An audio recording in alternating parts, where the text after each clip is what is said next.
আসসালামু আলাইকুম। Crown event সকালের খবরে আমন্ত্রণ জানাচ্ছি আমি মোর্শেদ শোভন। বাংলাদেশে রোহিঙ্গা অনুপ্রবেশের ৮ বছর আজ ২০১৭ সালের ২৫শে আগস্ট মিয়ানমার সেনাবাহিনীর হত্যা নির্যাতনের মুখে ৭ লাখের অধিক রোহিঙ্গা সীমান্ত পাড়ি দিয়ে কক্সবাজারের উখিয়া ও টেকনাফের বনভূমিতে আশ্রয় নেয়। কক্সবাজারে আগে থেকে আশ্রয় নেয়া আরও ৩.৫ লাখ রোহিঙ্গা সহ বর্তমানে ১২ লাখেরও অধিক রোহিঙ্গা কক্সবাজারে ৩৩টি ক্যাম্পে বসবাস করছে। নষ্ট হচ্ছে সেখানকার পরিবেশ প্রকৃতি। সাধারণ মানুষ জড়িয়ে পড়ছে মাদক সহ নানা অপরাধে। কক্সবাজার থেকে ইকরাম চৌধুরী টিপুর পাঠানো রিপোর্ট। মিয়ানমারের সামরিক জান্তার গণহত্যা থেকে বাঁচতে এভাবে স্রোতের মতো বাংলাদেশে ঢুকতে থাকে রোহিঙ্গা নারী ও শিশুরা। মানবিক কারণে সীমান্ত খুলে রাখে বাংলাদেশ। বর্তমানে ১২ লাখের অধিক রোহিঙ্গা ৩৩টি ক্যাম্পে অবস্থান করছে। পরবর্তীতে জাতিসংঘের তত্ত্বাবধানে রোহিঙ্গা জনগোষ্ঠীর খাদ্য সহায়তা ও অন্যান্য সুযোগ সুবিধাগুলো নিশ্চিত করা হয়। ২০১৭ সালে বাংলাদেশ মিয়ানমারের সাথে রোহিঙ্গাদের স্বদেশ ফেরত পাঠাতে দ্বিপক্ষীয় আলোচনা শুরু করে। পরবর্তীতে কয়েক দফা রোহিঙ্গা প্রত্যাবাসনের উদ্যোগ নিলেও তা ব্যর্থ হয়। এরপর থেকে বাড়তে থাকে তাদের পরিধি। অপরাধ, মাদক সহ নানা সহিংসতা জড়িয়ে পড়ছে রোহিঙ্গারা। খুন, ধর্ষণ, চাঁদাবাজি, ইয়াবার দাপটে উখিয়া টেকনাফের জনজীবন এখন অতিষ্ঠ। আমরা সংগঠিত, আমরা যে অসুবিধায় আছি সেটা আপনারা বুঝবেন না। যারা এখানে স্থানীয় আছে তারাই রোহিঙ্গা সমস্যাটা প্রকটভাবে বুঝে ধারণ করে এবং সেই সমস্যার কথা জাতিকে জানাতে চায়। রোহিঙ্গারাও চান তাদের মাতৃভূমিতে ফিরে যেতে। বাংলাদেশে ইনসান হিসাবে রাহাম করে আর টেম্পোরারি জায়গা দিয়ে রেখে তো জায়গা দিয়ে রেখে দিয়ে দিন দুটি বাংলাদেশও খুশি করতে রোহিঙ্গা দেশত দিবল্লা রোহিঙ্গা সাথ দিয়ে নিজের দেশত যাইবল্লা। প্রায় ২ বছর ধরে মিয়ানমারের রাখাইনে আরাকান আর্মির সাথে সামরিক জান্তা বাহিনীর যুদ্ধ চলছে। এ অবস্থায় রোহিঙ্গা প্রত্যাবাসন আরও অনিশ্চয়তার মধ্যে বলে জানান শরণার্থী ত্রাণ ও প্রত্যাবাসন বিষয়ক কমিশনার। বিশ্ব সম্প্রদায়কে দৃষ্টি আকর্ষণ করার চেষ্টা করে যে আমাদের প্রতি নির্বিচারে গণহত্যা চালিয়েছে মিয়ানমারের জান্তা বাহিনী এবং তাদের সহযোগীরা, তার আমরা বিচার চাই। আইসিজি এবং আইসিসিতে যে বিচার প্রক্রিয়া চলছে তার নিষ্পত্তি চাই। এটি হচ্ছে তাদের একটি প্রধান বক্তব্য। আন্তর্জাতিক চাপের মাধ্যমে বিপুল সংখ্যক এই রোহিঙ্গাকে নিজ দেশে পাঠানোর দাবি সচেতন মহলের। NTV news desk. মিয়ানমারের বাস্তুচ্যুত রোহিঙ্গা জনগোষ্ঠীকে আশ্রয় দেয়ায় বাংলাদেশ সরকারের প্রশংসা করেছে যুক্তরাষ্ট্র। যুক্তরাষ্ট্রের পররাষ্ট্র দপ্তর থেকে দেয়া এক প্রেস বিবৃতিতে একথা জানায় দপ্তরের প্রিন্সিপাল ডেপুটি স্পোকপারসন টমি পিক্সট।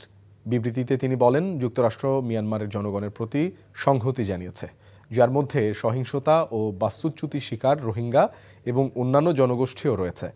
পাশাপাশি বাস্তুচ্যুত রোহিঙ্গাদের আশ্রয় দেয়ায় বাংলাদেশ সরকার এবং এই অঞ্চলের অন্যান্য দেশগুলোরও প্রশংসা করেছে যুক্তরাষ্ট্র।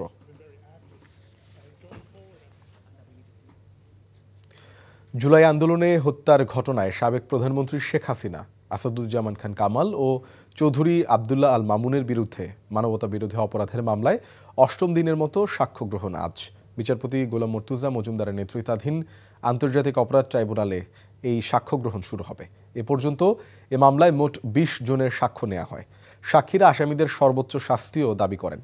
এর আগে গেল ১০ জুলাই এই মামলায় অভিযোগ গঠন করে বিচার শুরুর নির্দেশ দেয় ট্রাইব্যুনাল। সে সময় নিজের দোষ স্বীকার করে রাজসাক্ষী হওয়ার আবেদন করেন সাবেক আইজিপি চৌধুরী আবদুল্লাহ আল মামুন।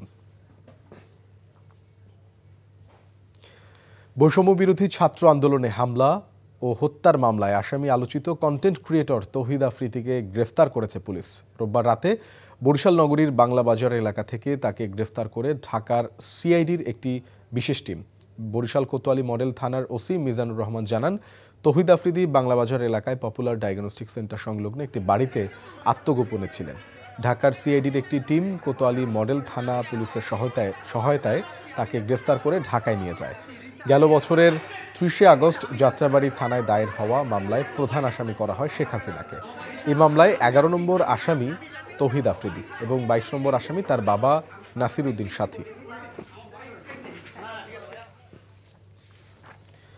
বিশ্বের অন্যতম স্থাপত্য বিস্ময় চীনের মহাপ্রাচীর। কষ্টসাধ্য হলেও ২১,১৯৮ কিলোমিটার দৈর্ঘ্যের প্রাচীরটি দেখতে পৃথিবীর নানা প্রান্তের মানুষ চীনের বেইজিংয়ে ভিড় করেন। 15টি প্রদেশ ও 97টি প্রশাসনিক অঞ্চল বেষ্টিত এই স্থাপত্য ইতিহাস নিয়েও মানুষের আগ্রহ উদ্দীপনার কমতি নেই। নিয়ামুল আজিজ সাদিকের রিপোর্ট।